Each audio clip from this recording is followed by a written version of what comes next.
Chers collègues, Madame la rapporteure, votre présentation a été tout à l'heure très enthousiaste.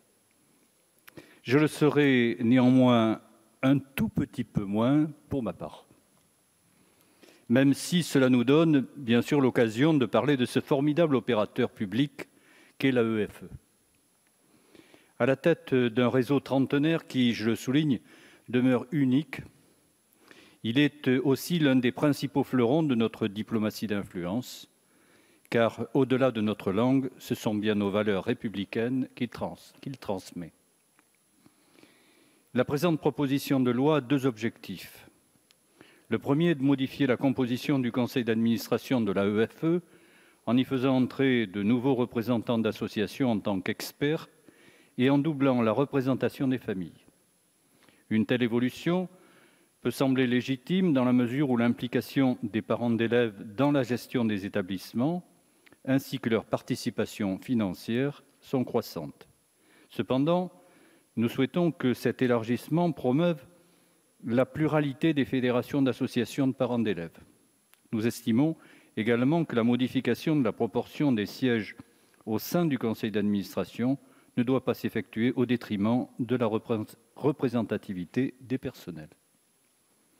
En effet, le changement radical de modèle vers lequel veut tendre le gouvernement, avec l'extension à marche forcée du réseau par le biais de l'homologation d'établissements partenaires, nécessiterait au contraire que leur soit accordé un rôle plus important.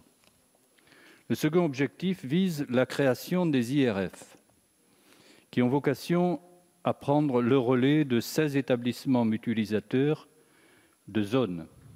Il semblerait que l'AEFE n'ait pas attendu cette proposition de loi, puisque le premier IRF a été inauguré à Dakar avant même l'adoption de ce texte.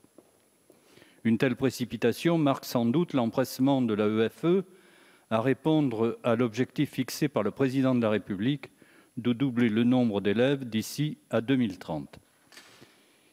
Il nous reste 8 ans qui impliquent entre autres d'augmenter le nombre d'enseignants formés.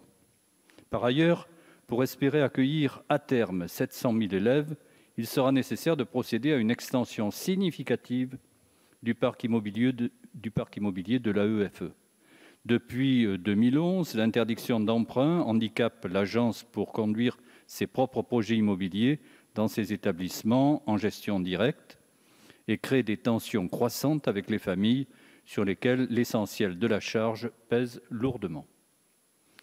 Ce point financier n'est certes pas abordé dans le texte, mais si nous n'avons pas de salle de classe pour héberger les élèves et les professeurs, il ne sert à rien de monter en puissance dans la formation de ces derniers.